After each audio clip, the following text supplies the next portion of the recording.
Vamos abrir nossas Bíblias em 1 Coríntios, capítulo 15. Nós estamos terminando a leitura da Bíblia inteira neste ano. Nós começamos o ano com este propósito que Deus colocou no coração da igreja. Este é o ano mais conhecimento da palavra, mais intimidade com Deus. Nós começamos o ano, Deus plantou isso no nosso coração, o desejo de crescermos na intimidade com Deus, e Deus disse qual era o caminho, qual era a maneira. Se queremos ter mais intimidade com Deus, então o caminho é mais conhecimento da palavra de Deus. Então nós estamos terminando. Hoje é dia 2, daqui 29 dias, nós terminamos a leitura da Bíblia inteirinha. Vai ser uma coisa maravilhosa, aquele culto, quando estivermos comemorando o cumprimento desse propósito de Deus. E nessa semana nós passamos por 1 Coríntios capítulo 15. Nós vamos fazer a leitura dos 19 primeiros versículos. 1 Coríntios capítulo 15 é aquele capítulo comprido, que fala da ressurreição. Ele é um capítulo tão grande quanto grande é a importância dessa doutrina. 1 Coríntios capítulo 15, versículo 1 até versículo 19, diz assim: Irmãos, venho lembrar-vos o evangelho que vos anunciei, o qual recebestes e no qual ainda perseverais, porque ele também sois salvos, por ele também sois salvos, se retiverdes a palavra tal como vô-la preguei, a menos que tenhais crido em vão. Antes de tudo, vos entreguei o que também recebi, que Cristo morreu pelos nossos pecados, segundo as Escrituras, e que foi sepultado, e que ressuscitou ao terceiro dia, segundo as Escrituras, e apareceu a Cefas, que é o outro nome de Pedro, e também aos 12. Depois foi visto por mais de 500 irmãos de uma vez só, dos quais a maioria ainda está vivo, mas alguns já morreram. Depois foi visto por Tiago, e mais tarde por todos os apóstolos. E afinal, depois de todos, foi visto também por mim, como por um nascido fora do tempo. Porque eu sou o menor dos apóstolos, que mesmo não sou digno de ser chamado apóstolo, pois persegui a igreja de Deus. Mas, pela graça de Deus, sou o que sou. E a sua graça que me foi concedida não se tornou vã. Pelo contrário, trabalhei muito mais do que todos os outros apóstolos, todavia não eu, mas a graça de Deus comigo, ou a graça de Deus em mim. Portanto, seja eu ou seja eles, assim pregamos e assim crestes. Ora, se é corrente pregar-se que Cristo ressuscitou dentre os mortos, como, pois, afirmam alguns dentre vós que não há ressurreição dos mortos? Se não há ressurreição dos mortos, então Cristo não ressuscitou. E se Cristo não ressuscitou, é vã a nossa pregação, é vã a vossa fé. E somos tidos por falsas testemunhas de Deus, porque temos asseverado contra Deus que ele ressuscitou a Cristo, ao que ele não ressuscitou, se é certo que os mortos não ressuscitam. Porque se os mortos não ressuscitam, então Cristo não ressuscitou. E se Cristo não ressuscitou, é vã a vossa fé, e ainda permaneceis presos nos vossos pecados, e ainda mais, os que já morreram pereceram para sempre. E se a nossa esperança em Cristo se limita a esta vida apenas, então somos os mais infelizes de todos os homens. Senhor nosso Deus, a tua presença, queremos pedir nesse instante que o Espírito Santo que inspirou estas palavras do apóstolo Paulo, venha agora iluminá-las, para que possamos entendê-las e vivê-las segundo a tua vontade. Muito obrigado, Pai, em nome de Jesus. Amém. Estes 19 versículos são apenas os primeiros versículos de um capítulo bem longo. Nós temos lá 58 versículos. É um capítulo bem extenso, porque o assunto é muito importante. Então Paulo começa a explicar e a narrar sobre a doutrina da ressurreição e a importância dessa doutrina em nossas vidas. Essa noite nós não temos tempo de tratar o capítulo todo. Um dia faremos isso. Então vamos destacar apenas algumas coisas. No versículo 1 e versículo 2 diz assim: Irmãos, venho lembrar-vos o evangelho que vos anunciei, o qual recebestes e no qual ainda perseverais, porque por ele também sois salvos, se retiverdes a palavra tal como vô-la preguei, a menos que tenhais crido em vão. Esses dois versículos nós temos aqui uma advertência de Paulo. Ele diz assim: irmãos, venho vos lembrar do evangelho. E é interessante isso, porque se Paulo está preocupado em manter viva na mente, no coração dos crentes de Coríntio a respeito do evangelho, é porque é possível se esquecer do evangelho.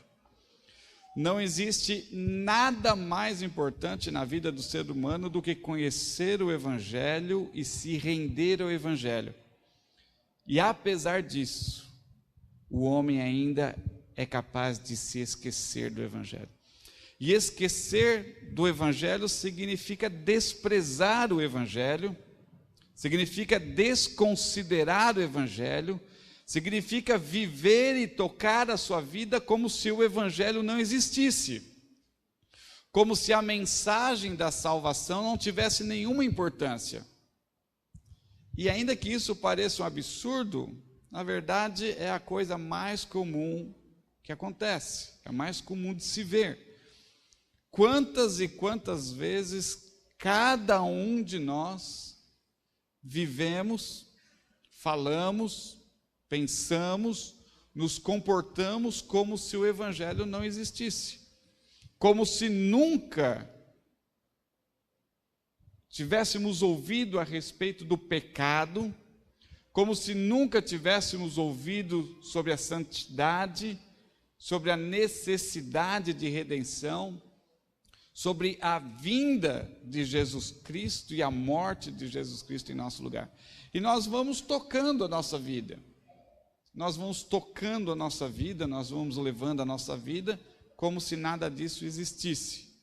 E aí nós só lembramos disso na quarta-feira, 6 horas da tarde, alguma coisa acontece e você lembra: ei, estava quase esquecendo, eu sou crente, eu tenho que ir na igreja.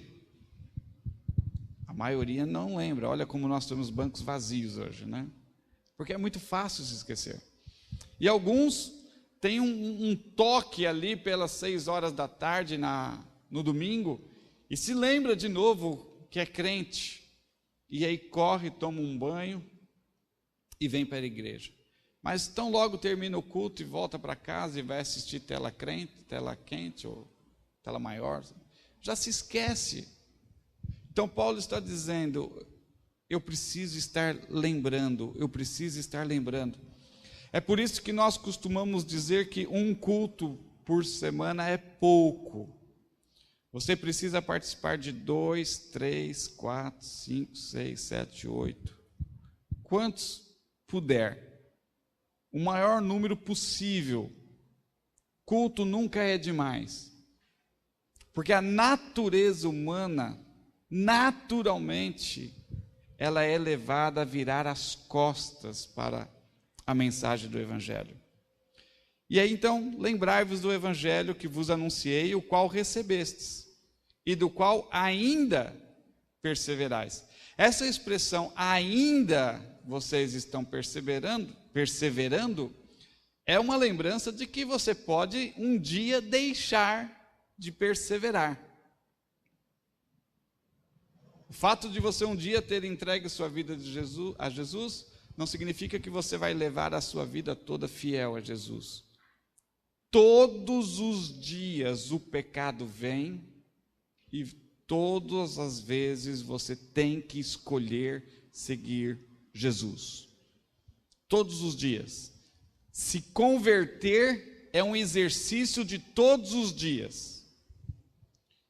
De vez em quando nós conversamos com alguma pessoa e essa pessoa gosta, vários, né? Não é uma pessoa, mas muitos crentes gostam de contar a história de quando ele se converteu. E aí aquela pessoa lembra a história de quando ele tinha 9 anos, de quando ele tinha 10, de quando ele tinha 15, de quando ele tinha 20 anos, e ele ouviu o Evangelho pela primeira vez, ele entendeu o Evangelho pela primeira vez e entregou a sua vida a Jesus ali. Mas, na verdade, a conversão é um exercício de todos os dias. E tem muitos crentes que se converteram há 5, 10, 15, 20 anos, mas só se converteram ali. E não continuaram se convertendo todos os dias. Porque todos os dias nós pecamos. Todos os dias nós viramos as costas para Deus. Então todos os dias nós temos que nos arrepender. E todos os dias nós temos que escolher de novo Jesus Cristo em nossa vida. Por isso que Paulo diz aí, ainda perseverais. Graças a Deus vocês ainda estão perseverando. Mas se relaxarem, se distraírem, vocês vão deixar essa perseverança. Então precisamos perseverar, escolher todos os dias se converter. E aí ele continua no versículo 2. É por este evangelho que eu preguei a vocês que vocês são salvos, se retiverdes a palavra. Mas olha o detalhe, não é só reter a palavra. Ele diz, reter no coração, reter na mente, a palavra do jeito que eu preguei.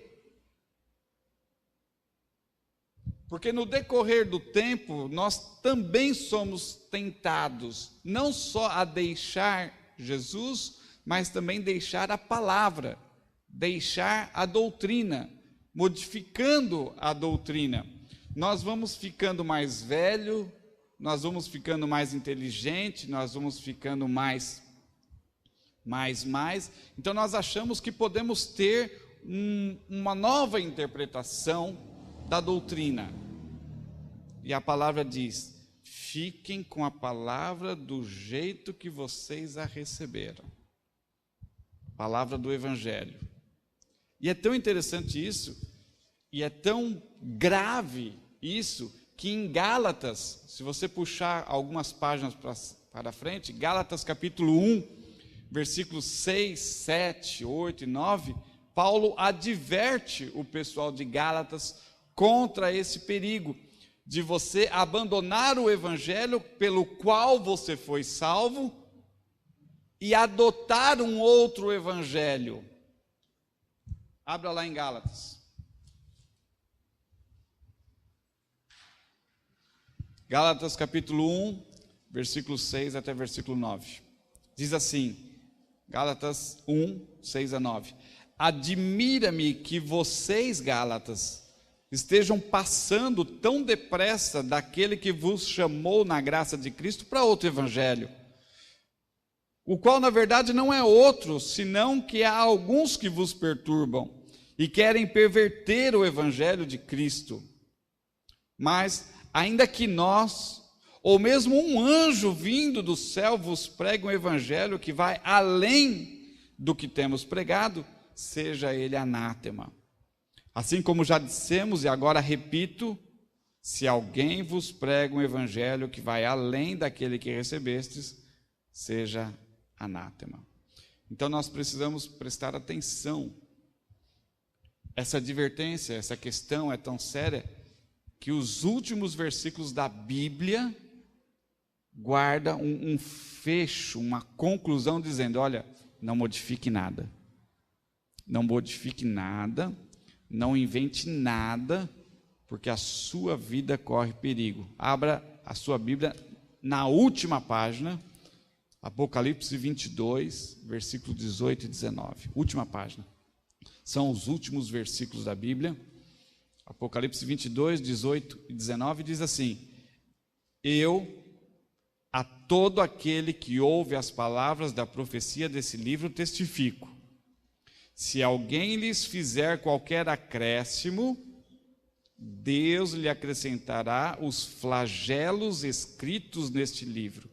E se alguém tirar qualquer coisa das palavras desse livro, do livro dessa profecia, Deus tirará a sua parte da árvore da vida, da cidade santa e das coisas que se acham escritas neste livro.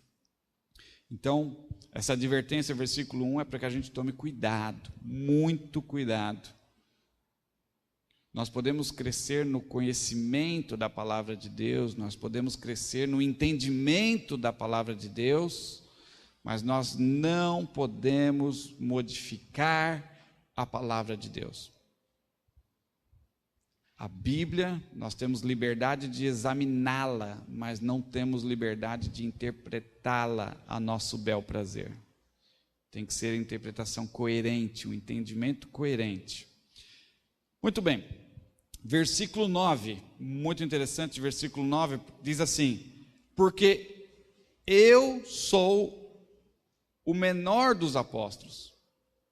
Na verdade, eu nem sou digno de ser chamado apóstolo, pois persegui a igreja de Deus. Mas pela graça de Deus, sou o que sou, e a sua graça, que me foi concedida, eu não precisei conquistá-la, eu não fiz nada, simplesmente me foi dada. Essa graça não se tornou vã. Antes, trabalhei muito mais do que todos os outros apóstolos, todavia não eu, mas a graça de Deus que está comigo, a graça de Deus que atua em mim.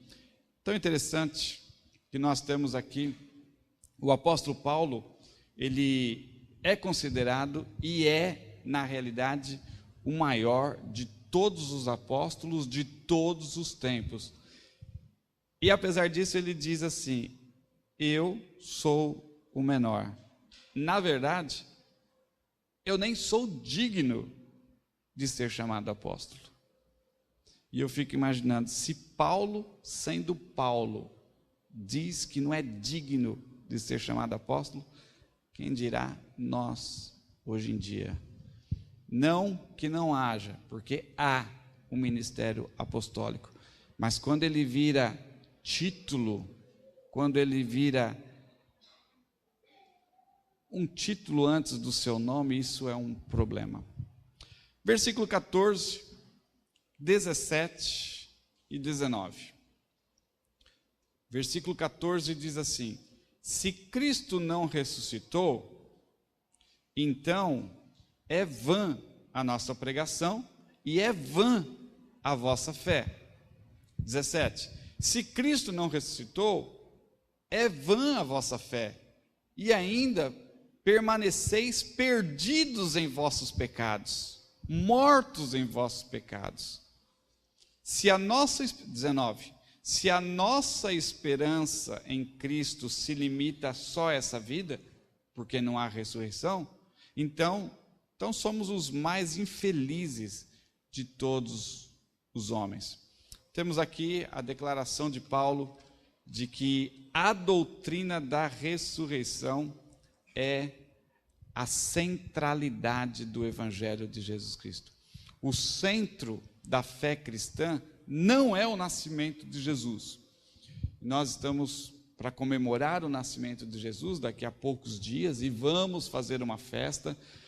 Há uma programação toda especial que a igreja está preparando, que a liderança está preparando, muitas pessoas envolvidas, mas nós temos que saber que o centro não é o nascimento. Ninguém é salvo dos seus pecados porque Jesus nasceu. Não. Nós somos salvos dos nossos pecados e da condenação do inferno porque Jesus morreu. Não porque ele nasceu, mas porque ele morreu. Morreu e ressuscitou. Então, o Natal é importante, mas o Natal é menos importante do que a Páscoa. E nós precisamos tomar cuidado para não inverter as coisas no nosso coração. É importante o sacrifício que Jesus fez na cruz. Quem nos salva é o Cristo pregado na cruz, e não é o menino deitado na manjedoura. Então nós estamos chegando perto do Natal, e isso se transformou na maior festa consumista que nós temos. Então nós começamos as nossas advertências habituais contra o consumismo de Natal. Cuidado, é uma armadilha contra nós. Essa época, as gastanças, as festas, as promoções, as luzes, os enfeites, os sons, são todas armadilhas que nós precisamos estar atentos. Mas pastor, não podemos comemorar? Não podemos e devemos, é o nascimento do nosso Salvador. O que não podemos ir é na onda, não podemos ir na correnteza do consumismo desenfreado. Coisas que você vai consumir, comprar na época do Natal e vai levar o resto do ano para pagar. Outra coisa importante nessa época é lembrar que é aniversário de Jesus. Quem ganha presente no aniversário de Jesus é Jesus. Os pais não se sintam obrigados a dar presentes para os seus filhos nessa época. Os tios não se sintam obrigados a dar presentes para os seus sobrinhos. Entendeu, Wanderson? E os avós não se sintam obrigados a dar presentes para os seus netos. Pode dar, mas não precisa dar. Porque não é o aniversário do seu filho, não é o aniversário do seu sobrinho, não é aniversário dos seus netos, é aniversário de Jesus. Agora, para Jesus você precisa dar. Para Jesus você precisa dar presentes. Então, comece a buscar, intensifique a sua comunhão com Deus, com Jesus, e pergunte para Ele o que é que Ele quer. Qual é o seu presente para Ele? Ok? Então, cuidado também com as festas.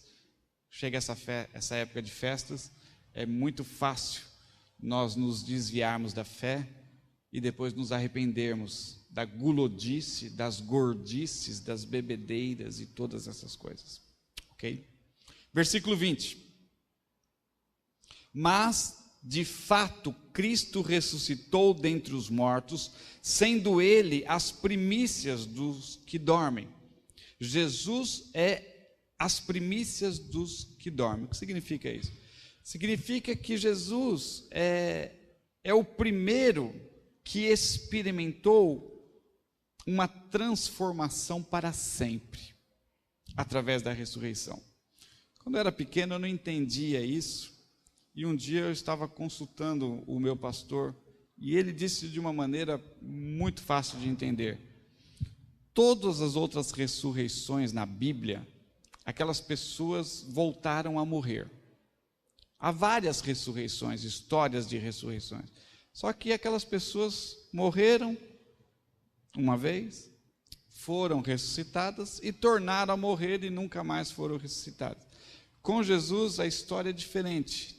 Ele morreu, ele ressuscitou para nunca mais tornar a morrer.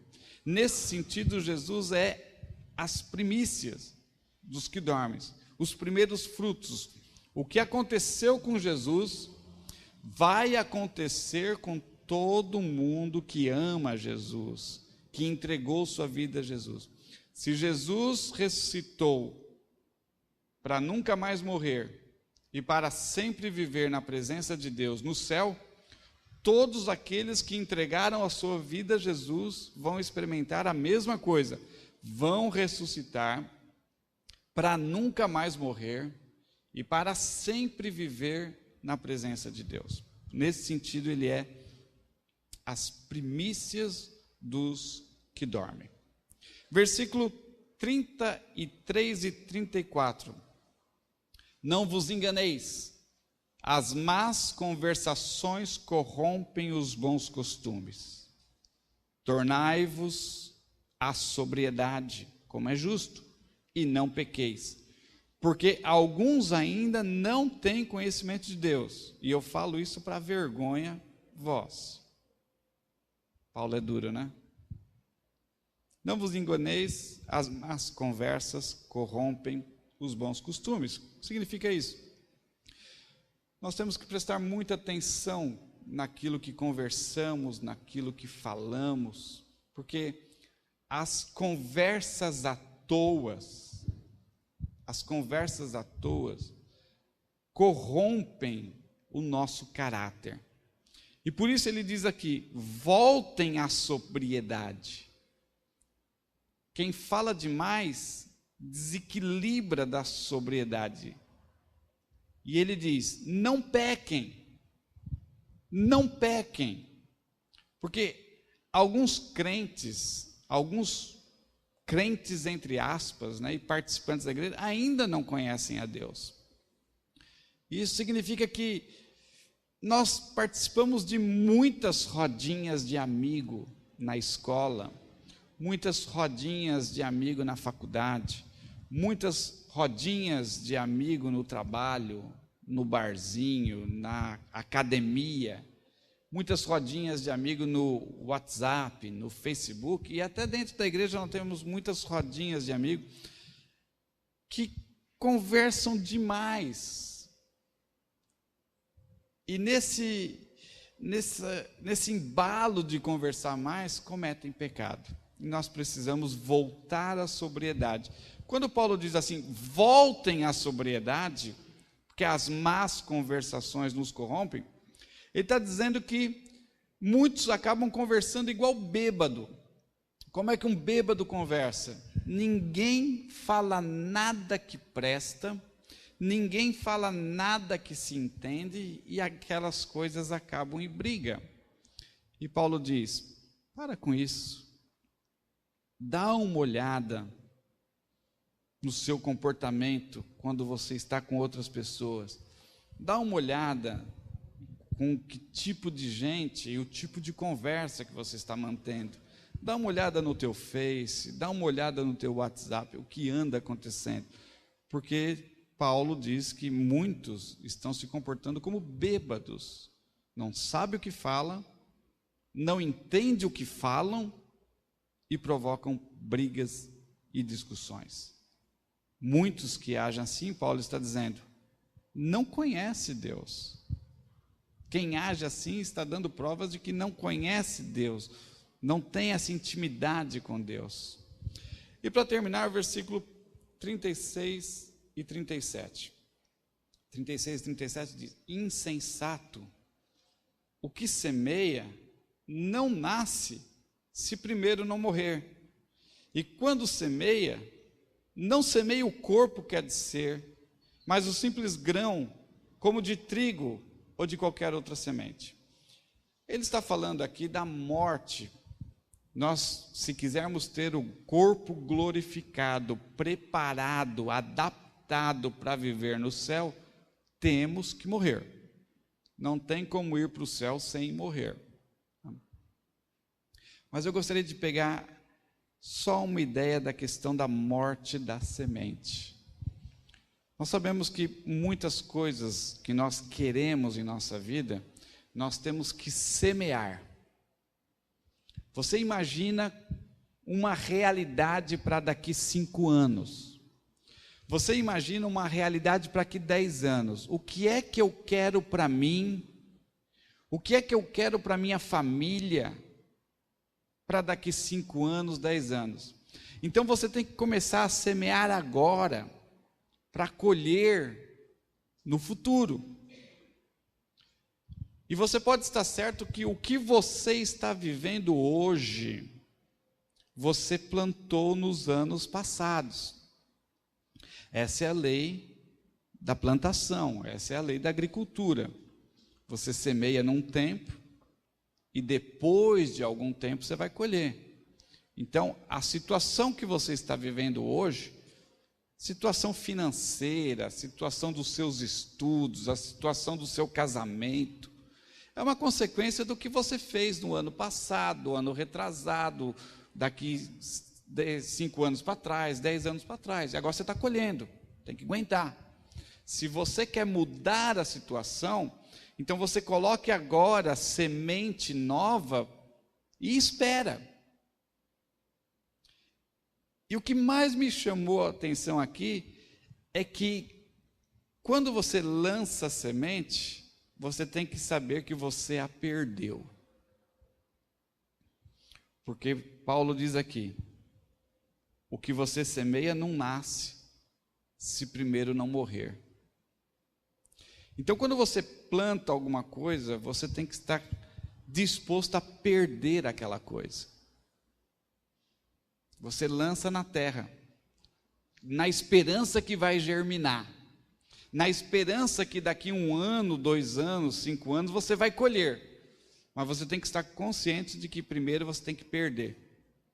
Nós fomos na casa de alguns parentes dos meus pais, lá em São Paulo, a semana passada, e nós vimos 2 garrafas de Coca-Cola cheias de arroz, guardada arroz para plantar, arroz em casca, plantada há muito tempo, e nós perguntamos, né, isso é o que você vai plantar? E aí, o nome dele é Antônio, viu, Antônio? Aí o Antônio disse, esse arroz está guardado há tanto tempo que nem nasce mais. É mais ou menos a mesma coisa com qualquer coisa que você vai plantar. Quando você lança lá, você tem que estar disposto a perder. O arroz que você planta é o arroz que você não vai comer. Se você quiser comer todo o seu arroz, agora você não vai ter o que plantar. Então tem coisas na sua vida, para você colher no futuro, você tem que abrir mão agora. O que é que você quer para o futuro? Então, abra mão daquilo agora. Coloque na terra. Na verdade, nesse caso, coloque na mão de Deus. Não é mais seu. Não é mais seu. Enquanto está na sua mão, não nasce. Aquele arroz lá na casa do Antônio, enquanto estiver dentro da garrafa, não nasce. Enquanto ele resolver guardar, não nasce. Mas quando ele decidir perder na terra, aí pode nascer. Então, há alguma coisa que você está segurando, desesperado para não perder. Mas você vai perder, porque aquilo vai acabar. Você então voluntariamente coloque na mão de Deus. Perca. Coloca na mão de Deus. Na mão de Deus aquilo vai crescer. Na mão de Deus aquilo vai se desenvolver. E aí nós lembramos, uma vez você já passou por aquele texto, quando Jesus diz, quem quiser preservar a sua vida, vai perdê-la. Mas quem perder a sua vida, vai ganhá-la. Então, tem alguma coisa que você está desesperado para ganhar? Então, perca. Entregue na mão de Deus. Tira a mão e deixa Deus fazer. Deixa Deus agir. Aí, aquilo vira uma semente que morre. E depois que morre, nasce. e depois que nasce, cresce, e aí você então pode usufruir dos frutos. Coloque-se de pé nesse instante. Vamos orar ao nosso Deus.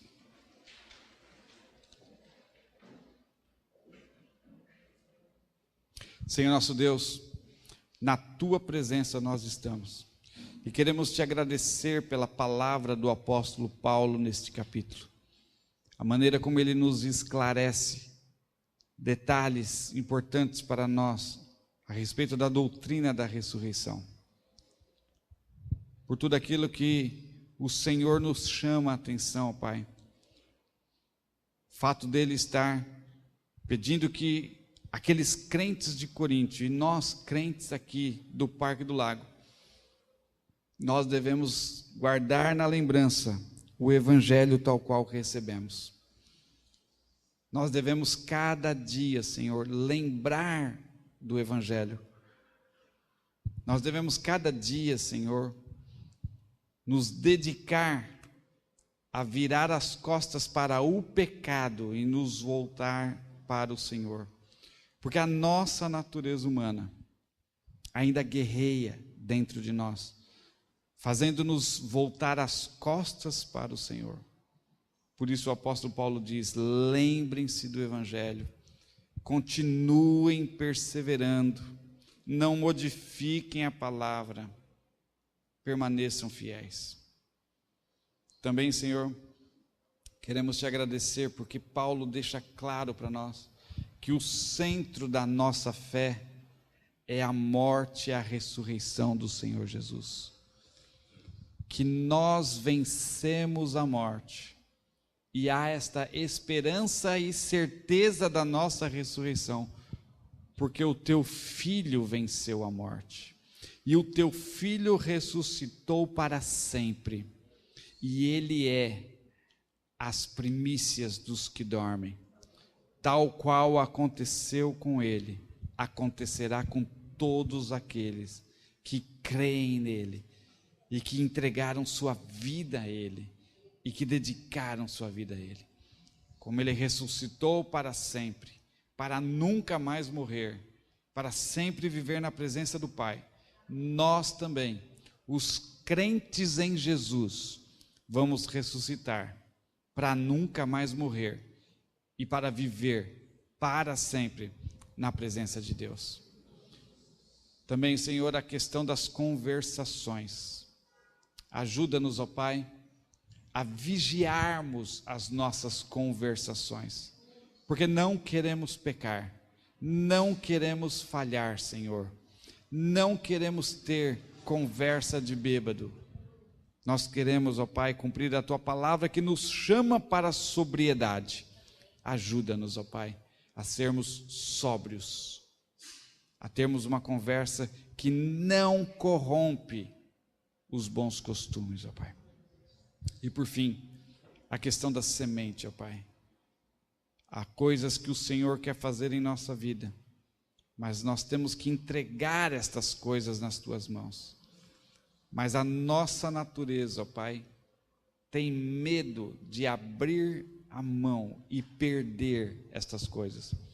Dá-nos a coragem, ó Pai, de agirmos como bons agricultores, que não têm medo de lançar a semente em terra e perdê-la para a terra, para que no futuro possam colher os frutos daquilo que perderam. Dá-nos coragem, ó Pai, de perder muitas coisas para o Senhor, para que no futuro possamos colher os frutos desta fé e dessa confiança do Teu solo, ó Pai. Muito obrigado, ó Pai. Em nome de Jesus nós Te agradecemos. Amém, Senhor. Amém. Deus abençoe a sua vida.